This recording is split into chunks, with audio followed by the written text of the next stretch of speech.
ভাইজির বিয়ের পর্ব তো শেষ, এবার আমাদেরও বাড়ি ফেরার পালা।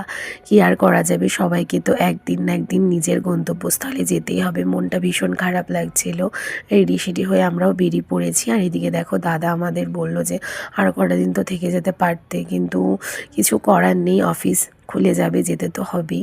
তো দুর্গাপুর থেকে ফেরার পথে আমাদের মানকর স্টেশনটা পড়ে, সেটা হচ্ছে আমার বড় জেঠির বাপের বাড়ি। তোমাদের তো আগেই বলেছিলাম আগের ব্লগে। তো সেখানে আমরা একটু দেখা করতে চলে এসেছিলাম। কবে যে আবার মাসির বাড়ি আসতে পারবো তার তো কোনো ঠিক নেই। দেখো মাসির বাড়িটা কি সুন্দর, তোমাদের সাথে আগের ব্লগে তো দেখিয়েছি। ভীষণ সুন্দর মাসির বাড়িটা, মানে পুরো একদম গ্রাম্য পরিবেশ। এই দেখো মাসিদের পুকুর, আর ওদিকে পুরো না ধান জমি, পুরো একটা গ্রাম্য পরিবেশ। এত সুন্দর লাগে না মাসির বাড়িটা। আর শীতকালে গেছিলাম তো আরও ভীষণ ভালো লাগছিল। আর মাসি না নিজের হাতে অনেক গাছ, মানে গাছ লাগায় আর কি, ফুলের গাছ। ওটা দেখতে তো আর ভীষণ ভালো লাগে, তাই তোমাদেরকে একটু শেয়ার করলাম। তো লাইভ ভিডিওতে তো তোমরা দেখতেই পেরেছো। এই যে এটা হচ্ছে আমার মাসির বাড়ি। আর এদিকে দেখো মা জেঠি সবাই মিলে একটু গল্প করছে, ঘুরে ঘুরে দেখছে বাড়িটা।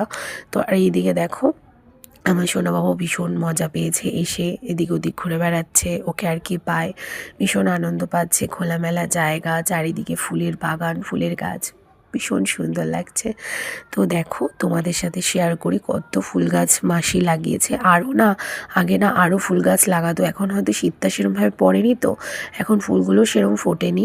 আরও যখন শীতটা হবে তখন আরও বেশি ফুলগুলো ফুটবে, আর দেখতেও ভীষণ সুন্দর লাগবে।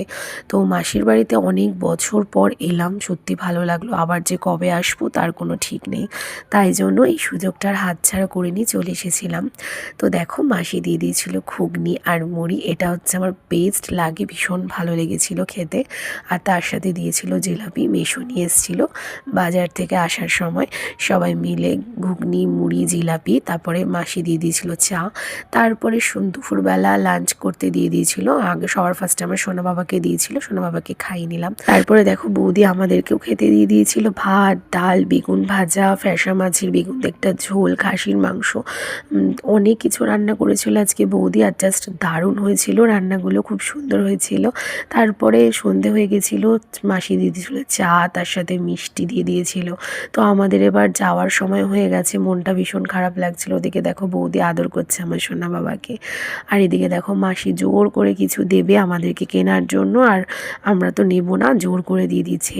ওই দেখো মাসির বাড়ি টাটা করে দিলাম। এবার টোটো চলে এসছে, আমাদেরও এবার বাড়ি রওনা দিতে হবে। সোজা চলে গেছিলাম মানকর স্টেশনে, তারপরে সেই ট্রেনে যে কি ভিড় আর কি বলবো বন্ধুরা।